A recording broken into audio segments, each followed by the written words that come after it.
Queen Nivara sat on her crystal throne, her 4 arms resting on the armrests made from rare metals found only in the heart of dying stars.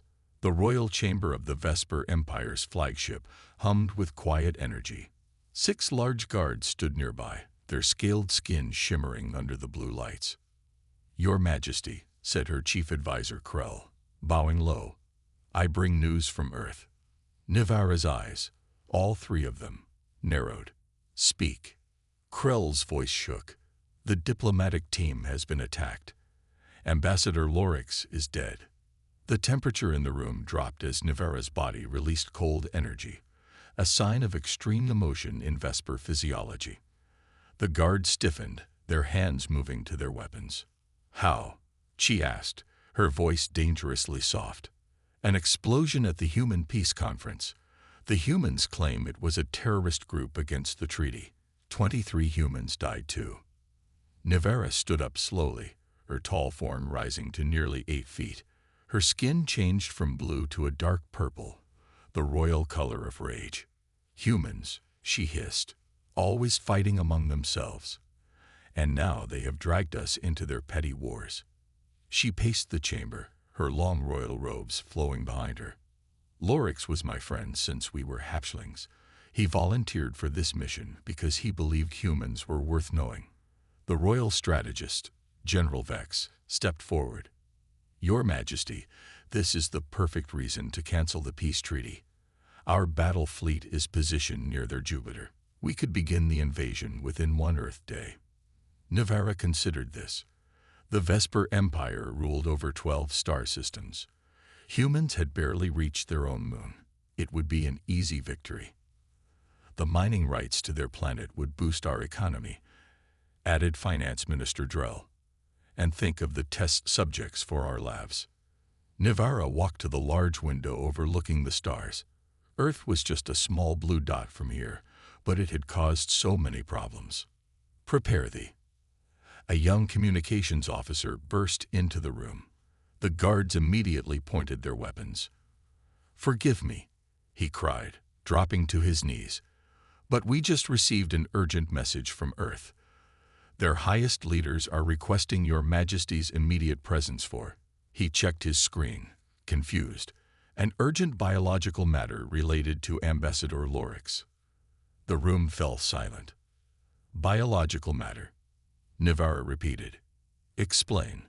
"They would not say more, Your Majesty, only that it is of the highest importance and relates to Royal Vesper protocols." Nivara shared a look with Krell. Very few humans knew about Vesper Royal biological protocols. "It could be a trap," warned General Vex. "Or a delay tactic," said Drell. Nivara raised her hand for silence. "No. Lorix would have only shared knowledge of our royal protocols if something serious had happened." She turned to Krell. "Prepare my personal ship. I will go to Earth myself." "Your Majesty," gasped several advisors at once. "It is too dangerous." Nivara's middle eye glowed bright, a sign her decision was final. "I will take my royal guards and a small fleet as escort. If this is a trick, the humans will learn why the Vesper Empire has never lost a war." Within hours, Queen Nivara's royal vessel broke orbit, surrounded by 8 warships. As they accelerated toward Earth, Nivara sat in her private chamber looking at a small hologram of herself and Lorix as young Vespers, playing in the floating gardens of their homeworld. "What have you done, old friend?" she whispered. "What biological matter could possibly require my presence?" She had no idea that she was racing toward a discovery that would change her life and the future of 2 species forever. Queen Nivara's royal ship landed at the special alien landing pad outside the main human city. Armed human soldiers stood in neat lines, but their faces showed fear. None of them had ever seen the Vesper Queen in person.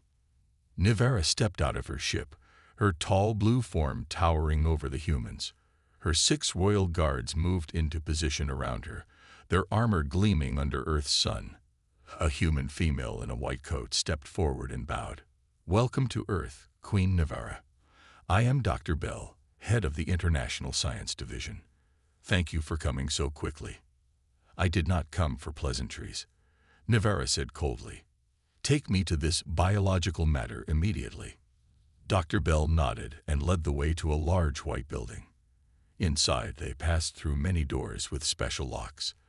Nivara noticed that the building was a mix of human and Vesper technology, something Ambassador Lorix must have helped with. "Before we enter the next room," Dr. Bell said, stopping at a final door, "I must explain something. When the attack happened, Ambassador Lorix was severely injured. Our doctors tried to save him, but his body was too damaged." "I know this already," Nivara said impatiently. "What you don't know," Dr. Bell continued, "is that Ambassador Lorix had given our science team some of his genetic material 3 days earlier." Nivara's middle eye widened. "He did what?" "He said it was a gesture of trust between our species. He wanted us to study it to help understand each other better. When the attack happened, the genetic material was here in this facility." Nivara felt her 4 hearts beat faster. Royal Vesper genetic material was sacred. It contained not just DNA but memories and consciousness patterns. Dr. Bell tapped a code into the door. "After the explosion, our emergency team managed to recover 5 viable genetic strands, but they were deteriorating quickly. We didn't know much about Vesper biology, but Ambassador Lorix had told us one thing, that your species' genetic material can bond with compatible hosts to preserve itself." The door slid open, and Dr. Bell led Nivara into a large room. In the center were 5 small beds arranged in a circle. Each bed glowed with soft blue light. Vesper technology for sure. "We had no Vesper hosts available," Dr. Bell said quietly. "So 5 human volunteers from our medical team offered themselves." Nivara walked slowly to the beds. In each one lay a small form, not fully human, not fully Vesper. The babies had human-like bodies but with blue-tinted skin. Each had small bumps on their foreheads where Vesper third eyes would grow. Their tiny hands had the beginning of Vesper sensory tendrils growing alongside human fingers. "You merge Royal Vesper genetics with humans," Nivara whispered in shock. A male human in a white coat stepped forward. "I'm Dr. Marcus. We had no choice, Your Majesty. The genetic material would have died otherwise. According to the data Ambassador Lorix gave us, when Royal Vesper genetics merge with another species, the original donor's closest royal relative becomes the—" He checked his notes. "The mother queen to the offspring." Nivara felt dizzy. "That means—" "Yes, Your Majesty," Dr. Bell said gently. "According to Vesper biological law, you are now the mother to these 5 children. They are the first human Vesper hybrids in history." One of the babies opened its eyes, 2 human eyes, and 1 small Vesper eye in the center of its forehead. It made a small cooing sound and reached tiny arms toward Nivara. "The babies recognize you," Dr. Marcus said with wonder. "They respond to your biological signature." Nivara stared at the 5 hybrid babies, her world turning upside down in an instant. "You made me a mother," she whispered, "to humans." Queen Nivara paced the room, her royal robes swishing as she turned. The 5 hybrid babies slept peacefully in their special beds. She had been on Earth for 3 days now, and her empire was waiting for her decision. "Your Majesty," said General Vex through the video call. His face filled the large screen on the wall. "The High Council demands to know your plans. What should we do about these creatures?" Nivara glanced at the sleeping babies. "They are not creatures. They carry Royal Vesper genes, mixed with human DNA," spat the general. "Such a thing has never happened before. It goes against all our laws of purity." Minister Drell appeared on the screen next to General Vex. "Your Majesty, the Royal Science Team suggests bringing the hybrids to our main lab. They can be studied." His cold eyes told Nivara exactly what kind of studying he meant. "And then destroyed," added General Vex, "to protect our royal bloodlines." Nivara felt her middle eye pulse with anger. "You forget yourself, General. I am still your queen." The door opened, and Dr. Marcus entered with a female human nurse named Anna. They both bowed. "Excuse me, "Your Majesty," said Dr. Marcus. "It's feeding time for the little ones." Nivera waved her hand. "Proceed." She turned back to the screen. "I will call you with my decision tomorrow."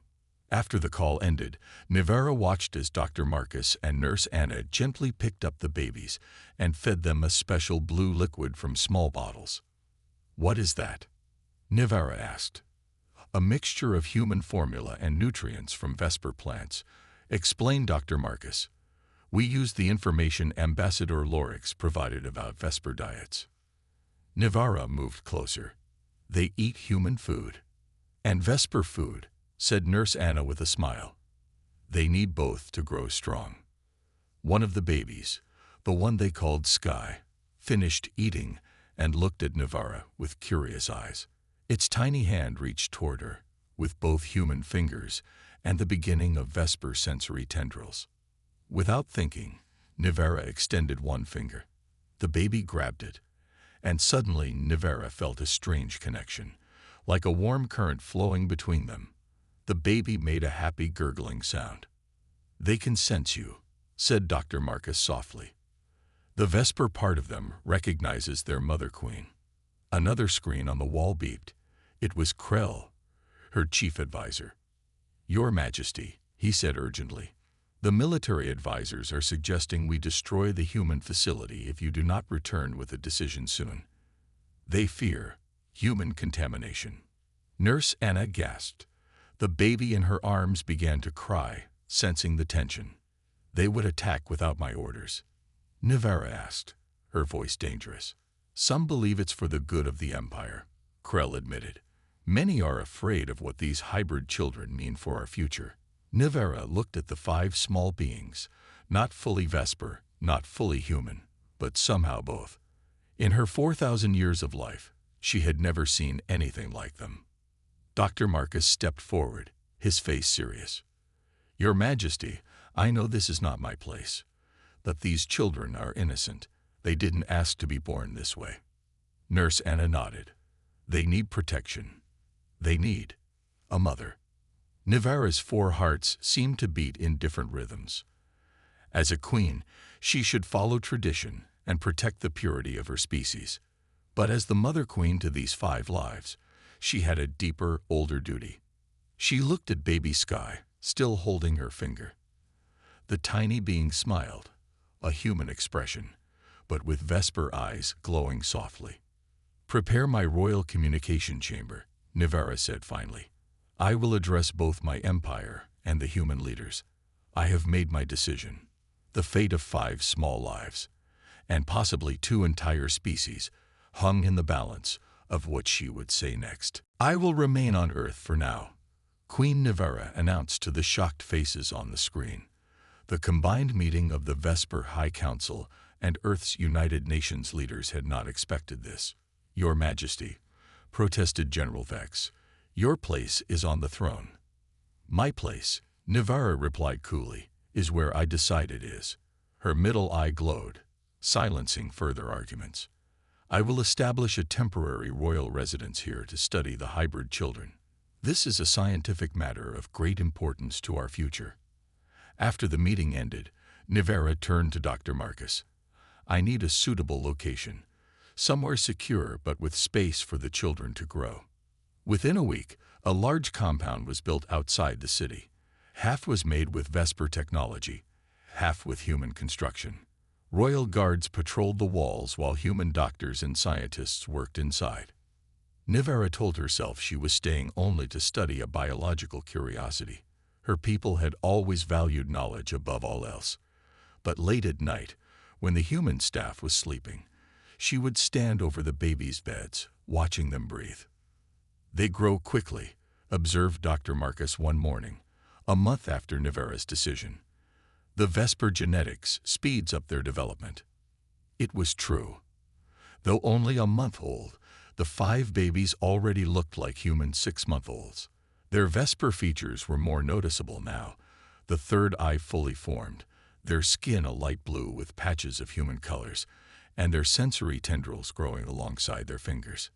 "Dawn laughed today," said Nurse Anna, pointing to the oldest girl. "A real laugh." When I played peekaboo. Nivera tilted her head. Peekaboo. Nurse Anna demonstrated the simple game, covering her face, then revealing it with a peekaboo. Baby Dawn giggled, a sound that was strangely musical to Nivara's ears. It stimulates their brain development, explained Dr. Marcus. Vesper children learn through knowledge transfer, said Nivara, but she watched with interest as the babies responded to the simple human game. Later that day, alarms blared throughout the compound. Nivara rushed to the nursery, where Dr. Marcus was hurriedly gathering the babies. Anti-alien extremists, he explained quickly. They'd broken through the outer fence. Security is holding them back, but... A loud explosion shook the building. Through the window, Nivara saw a group of humans with weapons moving toward the nursery. They want to kill the hybrids, whispered Nurse Anna, clutching baby River protectively. They say the children are an abomination. The babies began to cry, sensing the danger. Their 3 eyes glowed with fear, a Vesper trait showing their emotions. Without thinking, Nivara moved to the center of the room. Give them to me, she commanded. The human staff looked confused but placed all 5 babies near Nivara. With a swift movement, she extended her 4 arms and gathered the children close to her body. Then her skin began to shift, hardening into a protective shell around herself and the babies. The door burst open. Men with guns entered, but stopped in shock at the sight of the alien queen transformed into a living shield around the crying children. You will not touch them, Nivara said, her voice deeper and more dangerous than the humans had ever heard it. The leader of the attackers raised his gun. They're not natural. They shouldn't exist. Neither should you, if you take 1 step closer, Nivara warned. Behind her, the human staff watched in amazement as the mighty alien queen used her own body to protect the hybrid children. The standoff lasted only moments before security forces arrived and captured the attackers. But something had changed in that brief time. As Nivara's skin returned to normal, and she looked down at the 5 small beings clutched against her, beings that were part her species, part human, she realized a truth she had been fighting since she arrived. These were not just scientific curiosities. They were her children. 3 months after the attack, the compound had changed. What began as a scientific facility now looked more like a home. The 5 hybrid children, now appearing like human 2-year-olds, ran through specially designed play areas. Queen Nivara sat on a modified throne in the main room, watching as Dawn tried to stack colored blocks using both her human hands and Vesper tendrils. She's getting better at coordinating both sets of appendages, noted Dr. Marcus, who had become Nivara's most trusted human advisor.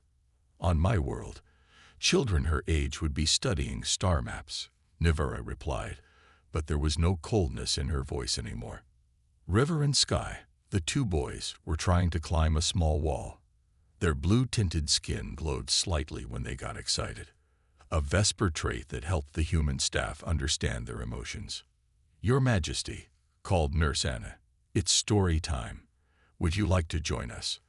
Nivara had observed this strange human ritual many times now. The children would sit together while a human read from a picture book.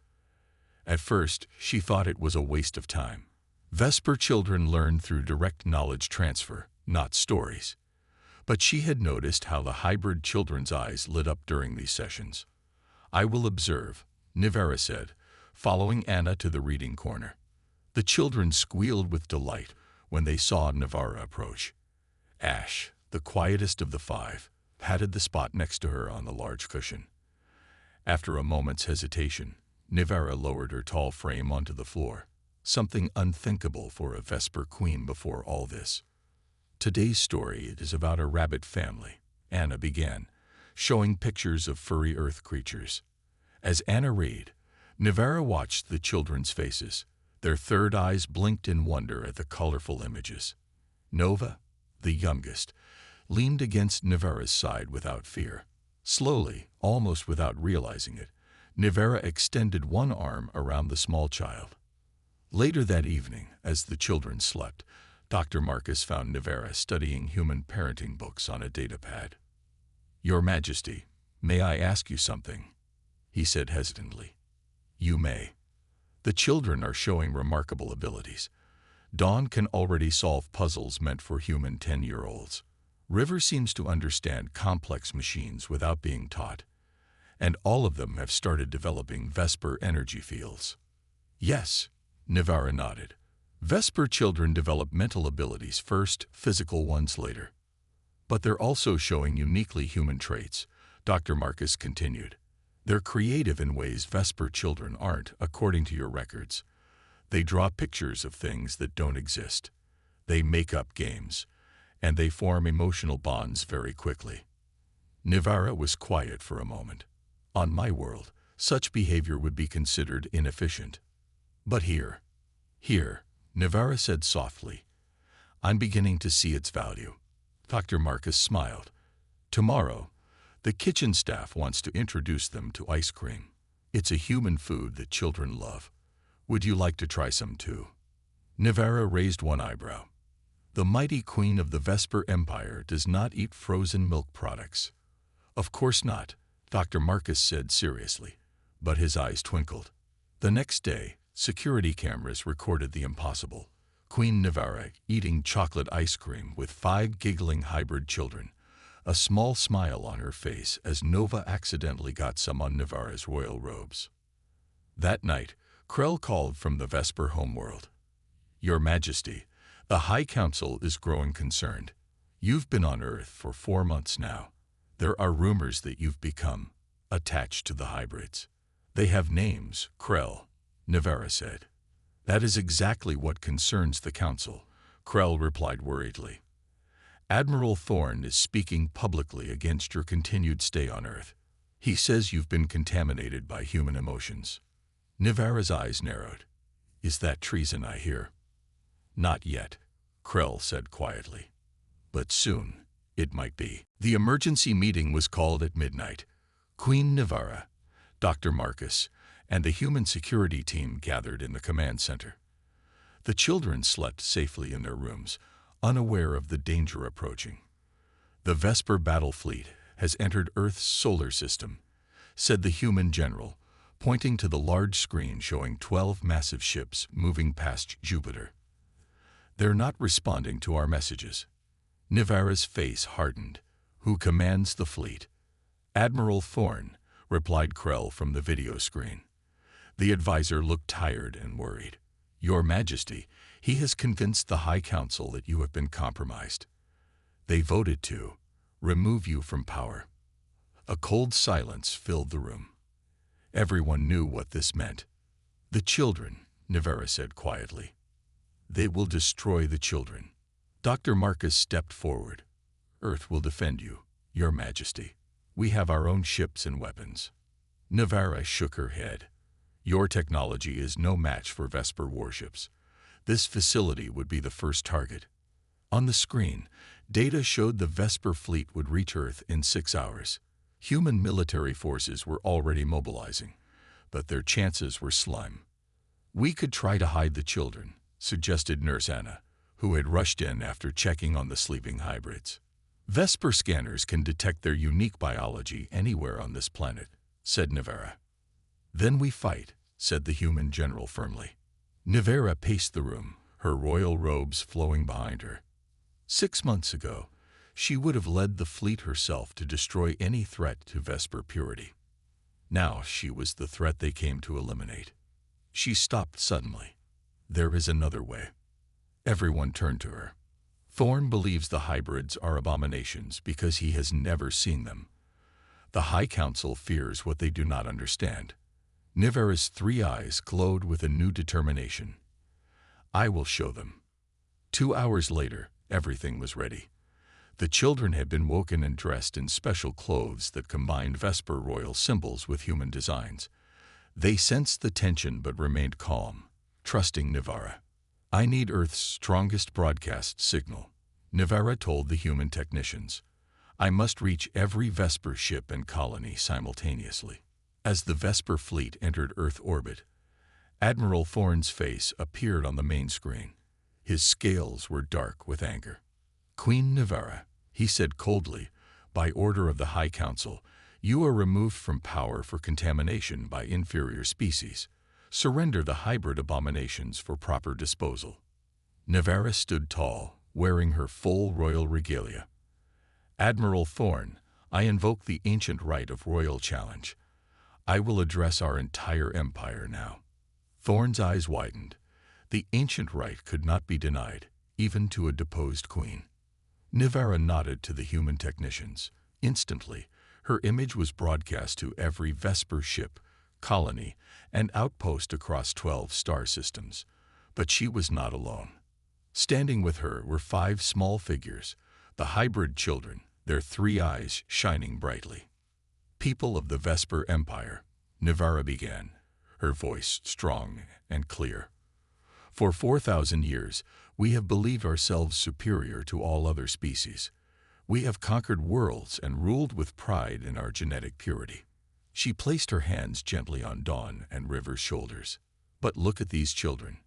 They carry our royal blood mixed with human DNA. And they are not less than us. They are more." One by one, the children demonstrated their abilities. Sky solved a complex Vesper puzzle in seconds. Nova created a small energy field, a Vesper ability, while singing a human song. Ash drew a beautiful picture combining Vesper and Earth symbols. "The future is not in purity," Nivara continued, her voice echoing across the stars. "It is in combination, in learning from each other. These children are not abominations. They are our next evolution."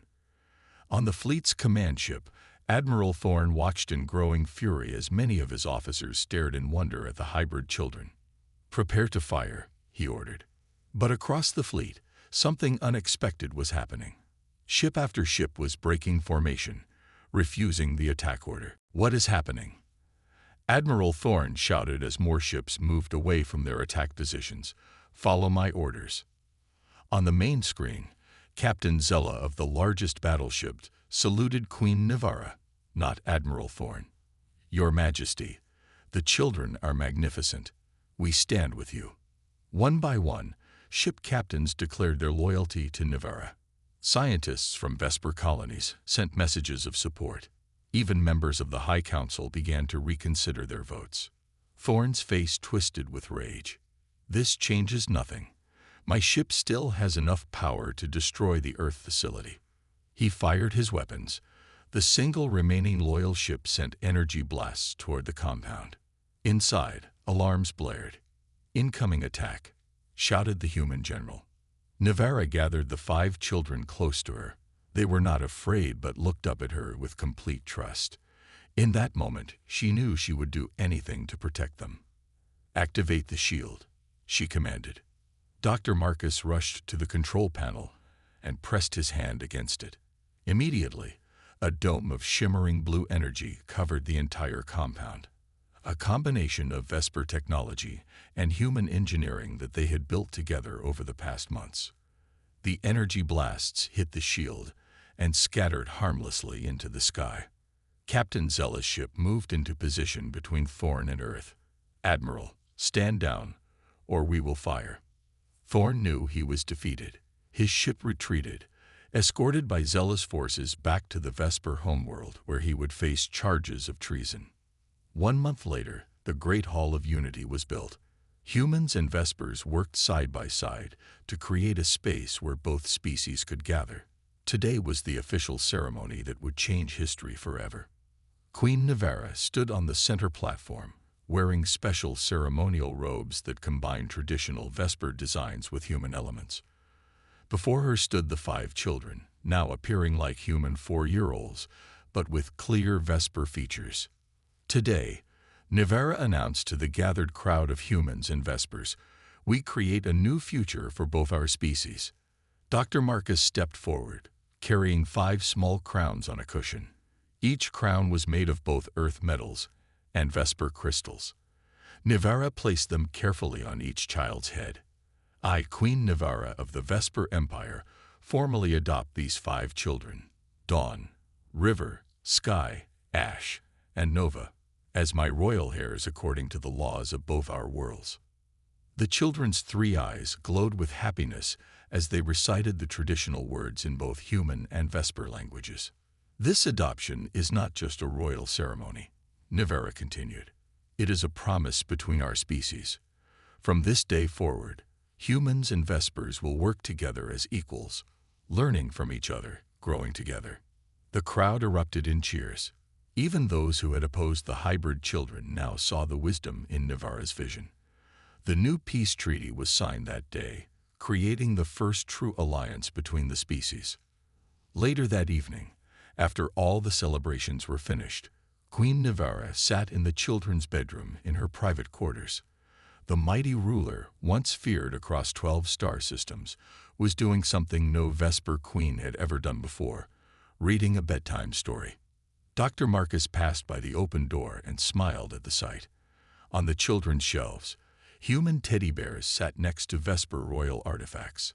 Books of Earth fairy tales were stacked beside Vesper star charts. On the wall hung a family portrait, 5 small hybrid children surrounding their blue 4-armed mother. And they all lived happily ever after, Nivara read, closing the book. Mother, asked Sky sleepily, are we happily ever after too? Nivara looked at the 5 small beings who had changed her life and the future of 2 species. Yes, she said softly, I believe we are. The most powerful queen in the galaxy gently tucked her children into bed, no longer stunned by the idea of being mother to humans, but grateful for the unexpected gift she had received, a family, and a new way of seeing the universe.